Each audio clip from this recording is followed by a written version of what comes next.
നമസ്കാരം. സോളാർ തട്ടിപ്പ് കേസിൽ ആവശ്യമെങ്കിൽ മുഖ്യമന്ത്രിയെ വീണ്ടും വിസ്തരിക്കുമത്രേ. ചരിത്രത്തിൽ ആദ്യമായി കേരളത്തിലെ ഒരു മുഖ്യമന്ത്രിയെ സരിതാപർവം തട്ടിപ്പു കേസിൽ വിചാരണ ചെയ്തതുകൂടാതെ വീണ്ടും വിചാരണ ചെയ്യുമെന്നാണ് സോളാർ കമ്മീഷന്റെ മുന്നറിയിപ്പ്. കേസൊന്നുമില്ലാത്ത പാവം മുഖ്യമന്ത്രി. അപ്പോൾ പിന്നെ VSനെ വെറുതെ വിടാമോ? വിടരുത്, പിടിച്ചു കെട്ടണം. ഒരു കേസും പരാതിയുമില്ലാത്ത ഉമ്മൻചാണ്ടിയെ പിടിക്കാൻ നടക്കുന്ന VSനുള്ള പണിയാണ് ഇന്നത്തെ UDFന്റെ പ്രധാന തെരഞ്ഞെടുപ്പ് പ്രചാരണം. അപ്പോൾ പണിയിലേക്ക് കടക്കാം. ഡെമോക്രസി തുടങ്ങുകയാണ്. എല്ലാവർക്കും സ്വാഗതം. സുരേഷ് ഗോപിയുടെ തൊഴിലില്ലായ്മയ്ക്ക് ഒടുവിൽ ശാശ്വത പരിഹാരമായി. കേന്ദ്രമന്ത്രി, NFDC ചെയർമാൻ, കേരള മുഖ്യമന്ത്രി, ഇന്ത്യൻ പ്രസിഡന്റ് ഇങ്ങനെ പലവിധ വാഗ്ദാനങ്ങൾ നൽകി ഒടുവിൽ പെരുവഴിയിൽ അപഹസിക്കപ്പെടാൻ ഇട്ടുകൊടുത്ത സുരേഷ് ഗോപിക്ക് മോദി ജോലി നൽകി. രാജ്യസഭ അംഗത്വം നൽകി. കലാകാരന്മാരുടെ പട്ടികയിൽ ഉൾപ്പെടുത്തിയാണ് അംഗത്വം നൽകിയതെങ്കിലും അരുവിക്കര മുതലുള്ള സംഘീ വാഴ്ത്തിന് കൊടുത്ത പ്രത്യുപകാരമാണെന്ന് നാട്ടാർക്കറിയാം. എന്തായാലും വെള്ളിയാഴ്ച സത്യപ്രതിജ്ഞയ്ക്കായി സുരേഷ് ഗോപി തയ്യാറെടുക്കുകയാണ്. അതിനു മുന്നോടിയായി ഇന്നു തന്നെ ആള് ദില്ലിയിലെത്തി. ഒരു പണിയുമില്ലാതെ പ്രചാരണത്തിന് നടക്കുന്നയാൾ എന്ന് പരിഹസിച്ചിരുന്നവർക്കെല്ലാം സുരേഷ് ഗോപി ഇതോടെ മറുപടിയും നൽകി. അഭ്യസ്തവിദ്യനായ ഒരു പാവം ചെറുപ്പക്കാരൻ, അവനൊരു ജോലി കിട്ടാൻ അല്പം വൈകിപ്പോയി. വിശന്നു വലഞ്ഞ നേരങ്ങളിൽ ഈ ചായക്കടയിൽ നിന്ന് 35 രൂപ 55 പൈസയ്ക്ക് കടം പറ്റി. കടം വീട്ടാൻ കഴിയാതെ വന്നപ്പോൾ പണ്ട് 30 വെള്ളി കാശിന് വേണ്ടി ക്രിസ്തുവിനെ ഒറ്റക്കൊടുത്ത യൂദാസിനെ പോലെ ഈ പിള്ളച്ചേട്ടൻ ആ സ്റ്റാമ്പ് ഒഴുങ്ങി രാമപിള്ളയ്ക്ക് എന്നെ ഒറ്റക്കൊടുത്തു. അവിടെ തകർന്നു വീണ് ചിന്നിച്ചിതറിയത് ചില്ലു കൊട്ടാരമായി. പക്ഷെ എനിക്കതിൽ ദുഃഖമില്ല.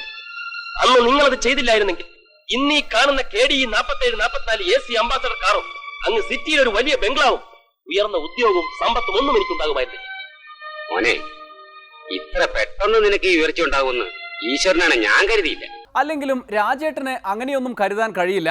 എത്ര കാലമായി രാജ്യസഭയിലേക്ക് അയക്കും, കേന്ദ്രമന്ത്രിയാക്കും, ഗവർണറാക്കും എന്നെല്ലാം പ്രതീക്ഷിച്ച് ഇവിടെ കഴിയുന്നു. പതിവ് പോലെ ഇത്തവണയും മത്സരിക്കാനാണ് വിധി. എന്നാൽ സുരേഷ് ഗോപി എല്ലാം ചുളുവിൽ സാധിച്ചെടുത്തു. ഒടുവിൽ സത്യപ്രതിജ്ഞയ്ക്കായി മോദിയുടെ പ്രിയപ്പെട്ടവരുടെ പട്ടികയിൽ ഉൾപ്പെട്ട് രാജ്യസഭയിലും എത്തുകയാണ്.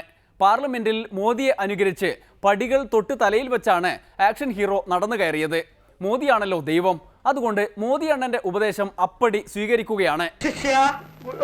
നിനക്ക് ഞാൻ നാളികേരാംഗം സകലവിധ ആശീർവാദങ്ങളോടുകൂടി ചൊല്ലിത്തരുവാൻ പോകുകയാണ്. ശ്രദ്ധാപൂർവം നീ ശ്രദ്ധിച്ചോളണം. എന്തോ അതാണോ 18ാമത്തെ അടവ്? അല്ല, ഇത് 19ാമത്തെ അടവാണ്.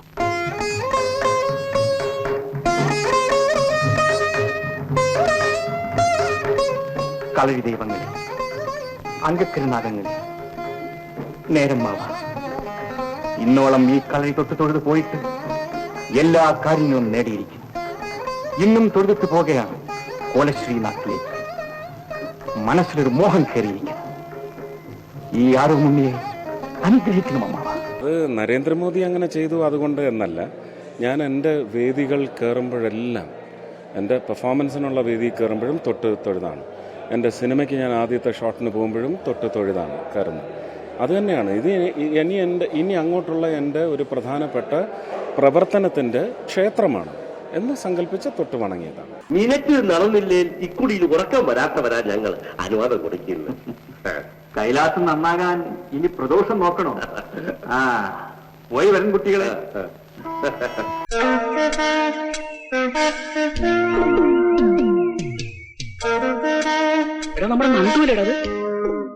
എന്താ വിശ്വാസം വരുന്നില്ല? നിങ്ങൾ പരിഹസിച്ച് അപമാനിച്ചയച്ച അതേ നന്ദകുമാരൻ തമ്പി. പക്ഷേ എനിക്കതിൽ ദുഃഖമില്ല. അന്ന് നിങ്ങളത് ചെയ്തില്ലായിരുന്നെങ്കിൽ ഇന്നീ കാണുന്ന KDE 4744 AC അംബാസഡർ കാറും അങ്ങ് സിറ്റിയിൽ ഒരു വലിയ ബംഗ്ലാവും ഉയർന്ന ഉദ്യോഗവും പദവിയും ഒന്നും എനിക്കുണ്ടാകുമായിരുന്നില്ല.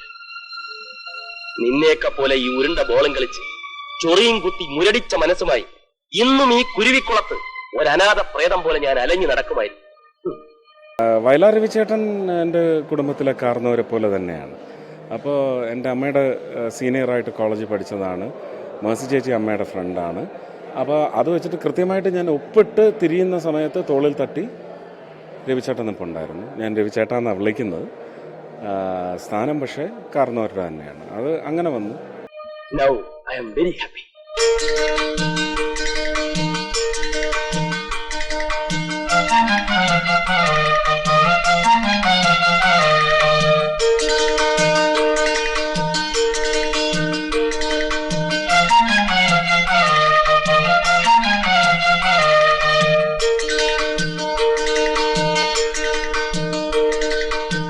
കുര്യൻ സാറിനെ കണ്ടു.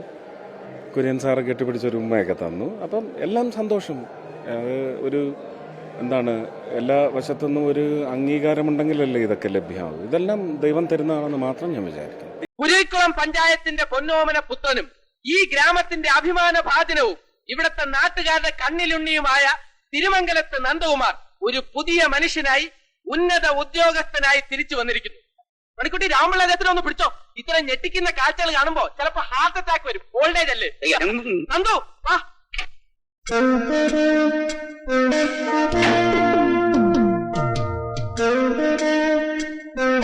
രാമൻപിള്ള അമ്മാവിന്റെ മുഖത്തുണ്ടായ ഈ ഭാവമാറ്റം ഉണ്ടല്ലോ, അത് പ്രതീക്ഷിച്ചുകൊണ്ട് തന്നെയാണ് ഞാൻ വന്നത്.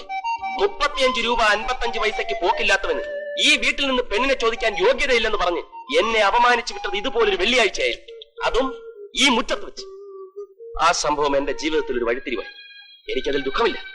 അന്ന് നിങ്ങളത് ചെയ്തില്ലായിരുന്നെങ്കിൽ ഇന്ന് ഈ കാണുന്ന KDE 47-44 AC അംബാസഡർ കാറും അങ്ങ് സിറ്റിയിൽ ഒരു വലിയ ബംഗ്ലാവും ഉയർന്ന ഉദ്യോഗവും സമ്പത്തും ഒന്നും എനിക്കുണ്ടാകുമായിരുന്നു. എന്തുകൊണ്ടാണ് സുരേഷ് ഗോപി സത്യപ്രതിജ്ഞയ്ക്ക് വെള്ളിയാഴ്ച തെരഞ്ഞെടുത്തത്? വെള്ളിയാഴ്ച എനിക്കൊന്ന് തിരിച്ചു പോയി വരാനുള്ള സമയം. നാളെ ഞാൻ ഗുരുവായൂരായിരിക്കും. കഴിഞ്ഞ് മറ്റന്നാൾ വീട്ടിൽ എനിക്ക് എൻ്റെ ഗുരുസ്ഥാനീയരായ എല്ലാവരെയും ഒന്ന് ഫോണിൽ വിളിച്ച് സമയം പറഞ്ഞ് അനുഗ്രഹം വാങ്ങി ആ സമയത്ത് പ്രാർത്ഥിക്കാൻ പറയണം. ഇപ്പോഴാണ് അറിയുന്നത് ഫാമിലിയെ കൊണ്ടുവരാമെന്ന്. അപ്പോൾ അങ്ങനെയാണെങ്കിൽ രാധികയും മക്കളെയും കൂടി കൊണ്ടുവരണമെന്നുണ്ട്. അത് നോക്കണം. ചെന്നിട്ടെല്ലാം ഫാമിലിയല്ലേ. അപ്പോൾ വെള്ളിയാഴ്ച നല്ല ദിവസമായിരിക്കട്ടെ. സുരേഷ് ഗോപിക്ക് എല്ലാ ആശംസകളും. സുരേഷ് ഗോപിയുടേത് കിട്ടുമെന്നുറപ്പിച്ച ഒരു കസേരയുടെ കഥയാണ്. എന്നാൽ കേരളത്തിൽ കിട്ടാനിടയുള്ള ഒരു കസേരയെ ചൊല്ലിയാണ് തർക്കം. ഉമ്മൻചാണ്ടിയാണോ VS ആണോ മുഖ്യമന്ത്രിയാകുക എന്ന തർക്കം ഒരു ഭാഗത്ത് നടക്കുന്നു. ഇടതുപക്ഷത്തിന്റെ നേതാവ് VS ആണെങ്കിൽ സംഗതി കടുക്കുമെന്ന UDF-കാരുടെ വിശ്വാസം അങ്ങനെ ഇരിക്കുന്നു. അതുകൊണ്ടുകൂടിയാകണം VS-നെ ശരിപ്പെടുത്താൻ ഇപ്പോൾ പിണറായി വിജയനേക്കാൾ ശക്തിയോടെ ഇറങ്ങിയിരിക്കുന്നത് ഉമ്മൻചാണ്ടിയും ചെന്നിത്തലയും സുധീറിനുമൊക്കെയാണ്. ചാണ്ടിക്കും മന്ത്രിമാർക്കുമെതിരായ കേസുകളെ ചൊല്ലിയാണ് ഇപ്പോഴത്തെ ക്രൂശിലേറ്റൽ. VS-നെ കോടതി കയറ്റിയേ അടങ്ങുവത്രേ. കാശ് എനിക്കൊരു പ്രശ്നമല്ല, പക്ഷെ അവനെ ഇവിടെ നിന്ന് ട്രാൻസ്ഫർ ചെയ്യിപ്പിക്കണം. പാത്രം അറിഞ്ഞു വേണമല്ലോ ഭിക്ഷ കൊടുക്കാൻ. ഏത് പാത്രത്തിൽ വേണം എന്ന് ഉപദേശിച്ചാൽ മതി. ആത്മപ്രശംസ എനിക്ക് ഇഷ്ടമല്ല. ബാക്കിയുള്ള കാര്യങ്ങൾ നീയാ തീരുമാനിക്കേണ്ടത്. മുഖസ്തുതിയാണെന്ന് വിചാരിക്കരുത്. ചേട്ടന്റെ മുഖം കണ്ടാൽ അറിയാം ചേട്ടൻ ഇതിന് പറ്റിയ ആളാണ്. കാശൊരു പ്രശ്നമല്ല, സംഭവം നടന്നാൽ മതി. കാശ് പ്രശ്നമാണ്, സംഭവം നടക്കും. ഏറ്റല്ലോ. ഇദ്ദേഹം ഇതിനേക്കാൾ കൂടുതൽ എന്നെ കുറിച്ച് പറഞ്ഞിട്ടുണ്ട്. ഞാൻ അന്നൊന്നും കേസിനും പോയിട്ടില്ല. ഞാൻ അതിന് അദ്ദേഹത്തിന് കൊടുക്കേണ്ട മറുപടിയും പറഞ്ഞിട്ടില്ല. ഇന്നിപ്പം രമേശ് പറഞ്ഞിട്ടുണ്ട്, ഞാനതിന് മറുപടി പോലും പറഞ്ഞിട്ടില്ല. ആ പറയേണ്ട വിധത്തിൽ ഞാൻ അത് നിഷേധിക്കും, അല്ലെങ്കിൽ അതിന്റെ ഫാക്ട്സ് പറയും, അത്രയേ ഉള്ളൂ. പക്ഷെ ഇവിടെ എനിക്കിപ്പം ചെയ്യാതിരിക്കാൻ പറ്റില്ല. കാരണം എന്നെ മാത്രം ബാധിക്കുന്ന ഇഷ്യൂ അല്ല. 139 സ്ഥാനാർത്ഥികളുടെ എന്റെ കൂടെ മത്സരിക്കുന്നുണ്ട്. ശത്രുവിന്റെ എല്ലാ നീക്കങ്ങളും നിരീക്ഷിക്കാൻ ഏർപ്പാട് ചെയ്യാനൊന്നുമില്ല. ഞാൻ നേരിട്ട് ഈ കേസിൽ ഇടപെടുക. അപ്പോൾ ഇപ്പോൾ മുഖ്യമന്ത്രിയാണോ ഉഡായിപ്പ് കാണിക്കുന്നത്, അച്യുതാനന്ദനാണോ ഉഡായിപ്പ് കാണിക്കുന്നതെന്ന് ജനങ്ങൾക്ക് ബോധ്യമായല്ലോ. ആവശ്യത്തിനുതകുന്ന സുഹൃത്താണ് യഥാർത്ഥ സുഹൃത്ത്. മൂക്കി തൊടാ ഇങ്ങനെ തൊട്ടാ പോരെ, ഇങ്ങനെ ചുറ്റണോ? കാര്യം പറഞ്ഞു തൊലയണ്ണ. അതായത് ആരാണ് ഉഡായിപ്പിന്റെ വ്യക്താക്കളെന്ന് ഇപ്പോഴെങ്കിലും ജനങ്ങൾക്ക് ബോധ്യപ്പെടുമല്ലോ. നടക്കാത്ത കാര്യം ചുമ്മാ എന്തോ അങ്ങനെ വെക്കണ്ട കുട്ടപ്പാ. അത് ശരി. അപ്പൊ അണ്ണൻ പാരവയ്ക്കാൻ ഇറങ്ങിയിരിക്കാനല്ലേ? ഏയ് അങ്ങനെയൊന്നുമില്ല. അദ്ദേഹത്തിന്റെ ഉഡായിപ്പ് ജനങ്ങൾക്ക് മനസ്സിലാവട്ടെ.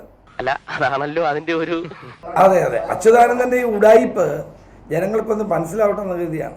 ഏതായാലും എന്റെ കാര്യത്തിൽ പേടിക്കണ്ട. ഞാൻ ആർക്ക് വേണ്ടിയും എന്ത് പണിയും ചെയ്യും. അതാണ് കുട്ടപ്പന്റെ ഒരു തത്വം. ഉറപ്പാണല്ലോ? ഉറപ്പ്. ഷുവറാണല്ലോ? ഷുഗർ. അപ്പൊ എനിക്ക് മുന്നോട്ട് പോകാമല്ലോ? ഓ അണ്ണാ, മുമ്പ് കുഴികള് നോക്കി നടന്നില്ലെങ്കിൽ വീഴും.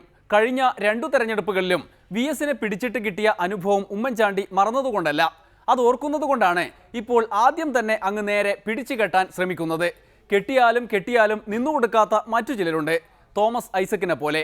മമ്മൂട്ടിയും ഐസക്കും ഒരു ഇടവേള കഴിഞ്ഞ്. ചെറുപ്പകാലം മുതലേ ഈ ജുബ്ബയല്ലാതെ ഷർട്ടും മുണ്ടും ഇട്ട് നടക്കുന്ന ഐസക്കിനെ എനിക്ക് പരിചയമുണ്ട്. വലിയ ആളായി കഴിയുമ്പോൾ പഴയതെല്ലാം മറന്നു പോകുമെന്ന് വിചാരിച്ച് എനിക്ക് തെറ്റി.